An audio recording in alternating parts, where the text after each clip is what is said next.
Simplicity is the quality or condition of being easy to understand or do, or the quality or condition of being plain or natural, or a thing that is plain, natural, or easy to understand. So I think today, in today's prompt word, I'm going to discuss simplicity in terms of role-playing in RPG games. Which game, to me, and in my opinion, has the most simplicity, is the easiest to understand or do. Welcome to RPG A Day 2021, everyone. Today's prompt word is simplicity, and I'm going to give you a short bit of thought on that word and what it means to me in my everyday gaming. The first game I'm going to talk about, because it's fresh in my mind, is Warhammer Fantasy Role-Playing, the 4th edition. We play this every other Thursday, and at its base, it is a simple system. You have a list of skills, you roll percentile dice, you roll under, but it's just there's some subsystems that make it a little more complex and not so easy to fix things or do things on the fly. And I think for me, that is a criteria of simplicity. For example, the combat system, you beat your opponent by a number of success levels, you do damage, you can do crits, and then you have to look that up, you have to roll for hit location. So it gets increasingly complex, and you have to look at this table and that table, and as smart as we are at the table, we haven't memorized them, and maybe we will eventually. It's not like we have to stop for every single rule, but sometimes we do have to look things up because there's so many that we don't remember all the different definitions for the weapons and what they do. Sometimes we know them, sometimes we have to look them up because they're not used that often. So I think while Warhammer Fantasy is easy to run and fun to run, it just has some things that make it a bit more complex and not as simple. And this even goes into character development and advancement. And there's some complexities and little minutiae here and there, going from one career to the next, that make it not so easy to advance your character. So I would say Warhammer Fantasy Role-Playing, again, as much as we love it, it's not the game of simplicity. So you can talk about, since we're in the fantasy realm, let's talk about the D&Ds.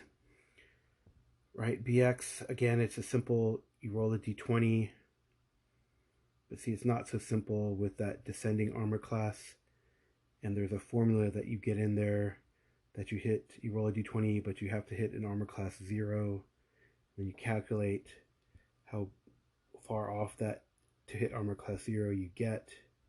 Even with BX and even with AD&D, you have these tables you look at. Then you have these different criteria for saving throws. Again, it's a d20, but you have to look up a table. It's different for every single class. If you get into combat, you can rules as written. Not in BX, it's more simple, but in AD&D, you use weapon speed. In AD&D 2nd edition, they introduce not just side initiative, but individual initiative, and you incorporate weapon speed. And let's not go into the subsystems that they have, such as thieves skills, because there's no skills. But the thieves skills are a different subsystem that don't use a G20, but a different kind of rule set, the percentile dice. So I just don't think the early D&Ds are that simple. When we get to 3.5, a lot of things are more codified. You roll a d20, you try to hit a target number, there's ascending armor class, and that seems to work. But I think what bogs me down with 3.5 Pathfinder is, Pathfinder 1 specifically, are all the conditions and all the definitions you have to learn to look up, like what happens or what does this word mean. You got to look in the glossary and find it out. And yes, you learn all these things, and if you play enough, but it's just not a simple system to get into for me because of all those different conditions. It is better also in 3.5 and Pathfinder that the monsters use the same rule set as the characters. So that makes it a little easier, so things are unified. But it just, to me, what gets me is the conditions. And even though uh, I'm not going to talk about 4th edition, that is a totally different animal to me. And I did not play it. I played it mostly instead of run it. And I'm talking specifically about games I run. But while 5th edition reduces the number of skills and conditions, there's still these little complexities. Though it tries to simplify and make the game more accessible, right, to new players, to new GMs, because they've reduced a lot of this stuff. They've used this idea of bounded accuracy to make fights always meaningful, and that you just could increase the number of small, traditionally early level creatures like kobolds and goblins, and it can still be a meaningful fight because they can still get you, right? You can survive more of them, but I don't know, the concepts try to reduce the simplicity, but I just don't think we're there yet. You know, Pathfinder 2, right, and Pathfinder 1, or all these games also have, right, a sort of tactical complexity um, that reduces the simplicity, right? So the 3.5 introduce the attacks of opportunity. Positioning is important. You have the sort of these feats and feat tacks that you need to pre-plan your character in order to make them optimal. You don't have to do that, but if you want to succeed in the game, it's almost like it becomes a requirement to do so. So combat gets a little tricky. Maybe it's tricky for all games. Who knows? Let's just not have combat in role-playing games as a question. I don't know. Would they be as fun?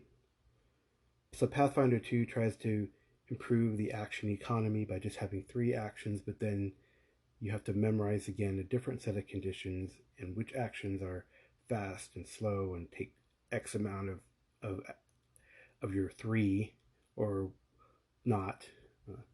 It just can become a task for players and for GMs alike. And I think it does seem that monsters again are a little different in the rules, much like the new D&D 5e. The monsters are different. They're not necessarily built in the same way as they were in 3.5 and Pathfinder 1. So D&D is a simple system in theory. You roll a d20, you try to hit a target number,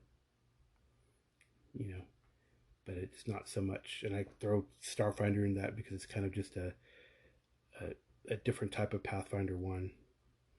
They've tried to make things simpler and tone things or pare things down, but it's still got its complexities, not to mention the addition of new technology and new things you have to remember, new type conditions, new types of weapons that have different things that they can do and definitions for them.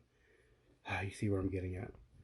So we played Twilight 2000, and I guess I'm going to, again, the caveat here, I'm not going to talk about every single game, just the games that I run. So we played Twilight 2000, and I wasn't going to add this in here. On paper, it does seem a simple system.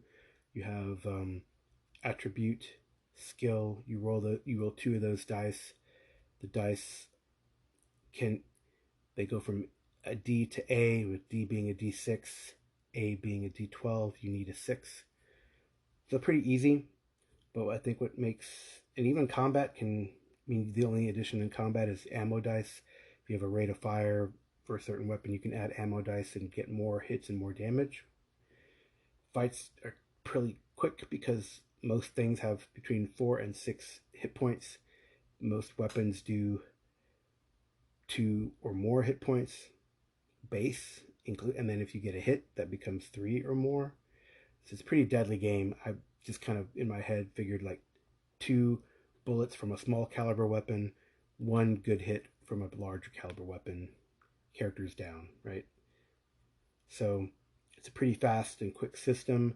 The complexity is added, and it takes away from the simplicity when you start adding the survival component and keeping track of all your equipment, your vehicles, your food consumption, your fuel consumption.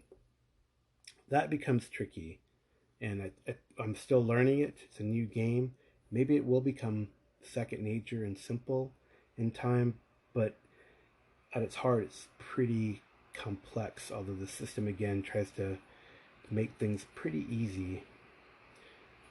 I would say that the character sheets have worked really well on a virtual tabletop. So as a aside, I'll add some tabletop ideas here.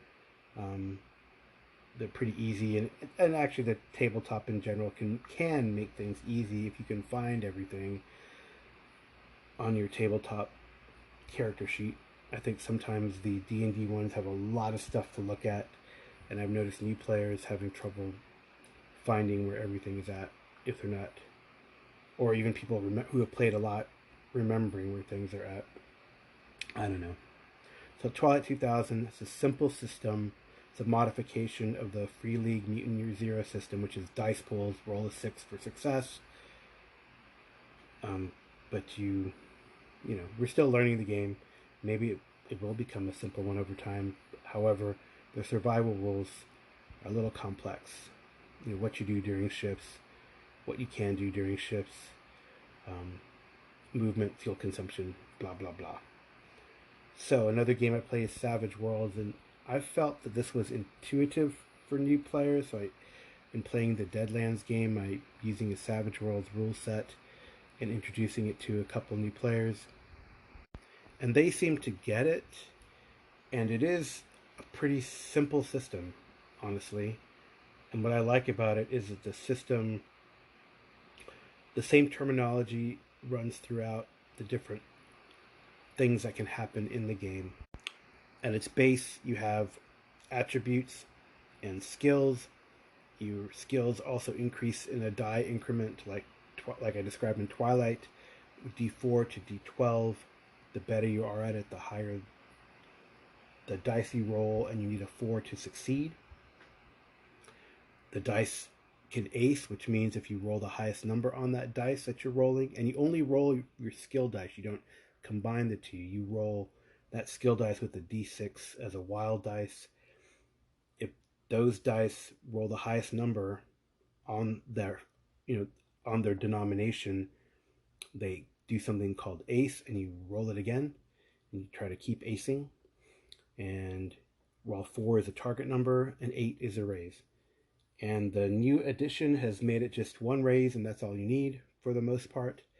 I believe in the older editions you could keep raising and raising and raising on attacks and get extra dice, and that could just be silly, I think, in the amount of damage you could put out. But sometimes it is super duper heroic. I don't know. To each his own, right? The it's not really complex, but the twist, other than rolling your face dice, your different face dice, different size dice, is you use cards for initiative, your action cards, and you use the action card of the higher the card, then including face cards, then that's when you go, right, in that order. And they've given you what it is when you have ties, and it's by suit. It's an alphabetical order of suit. So reverse alphabetical order, sorry. So spades, hearts, diamonds, clubs. And you use this sort of action cards for overland travel, for chase scenes, for skill challenges. And I really like how that all fits in comprehensively. The only thing I've seen in challenge for new players is, and this might be just across the board for a new player in any type of system you use where you use multiple sizes of dice, it's hard for them to remember which is the 8, which is the 10, etc. But it is a pretty simple system. My wife and I were arguing earlier which system is more simple, this one or the next one I'm talking about, which is the Call of Cthulhu BRP system. And I personally think that's the easiest system. You have a lot of skills, but every mechanic is percentile based on percentile dice. You roll lower. There's not. It's based on kind of our own world, so there's no weird definitions for what weapons do really when in combat. Now the new edition has a little bit of added complexity, but really I feel that it's optional. I mean, in combat initiative is in order of agility. There's some rules for your brawn now. If you get into a unarmed combat situation, there are rules for a bonus dice or minus dice or negative dice, penalty dice. I think they're what they're called. There's the ability to use luck to improve your roll, but it's not that hard. They used to have a resistance table, but really you can do that with a number of six. They've changed it in a way that you basically roll on the type of success that you get in an opposed roll. That might have taken some of the simplicity away. Is before you just look on the resistance table, compare the stats or challenges, and then roll below that percentile dice to succeed, I believe. So chase rolls, they have a module for chase rolls, and of course, whenever you implement complex technology like automatic fire, then that can add some complexity. But really, it's a simple rule, and I like the simplicity. I feel, for example, in my Cthulhu Invictus game, I could really use the rules that were given to me and improvise as I needed to. I think to me that's the key for a simplicity in the system, and it's what I understand and what is easy for me. And I think if you have a simplicity in the rules, then the narrative can be better. Really, you don't relying on the rules. You're not always looking at rules. And when you advance in Call of Cthulhu, you just reverse it. If you succeed in a skill, you get a check by it. When you want to improve the skill, this time you gotta roll above. So there you go. It's pretty simple, at least simple to me. And I think that's all I'm going to say about it. I'm sure you all will tell me if you call in what you believe is the most simple game. Colin Green's simple has the most simple game. You just make stuff up, uses a stronger word, and that could be the most simple kind of role-playing games that we could play. But hey, I wanted to share with you what rules I use and what I feel adds simplicity to your gaming experience so that you can have a better, fun, collaborative story. All right, that's it for my RPG a day word prompt simplicity, and I will talk to you tomorrow.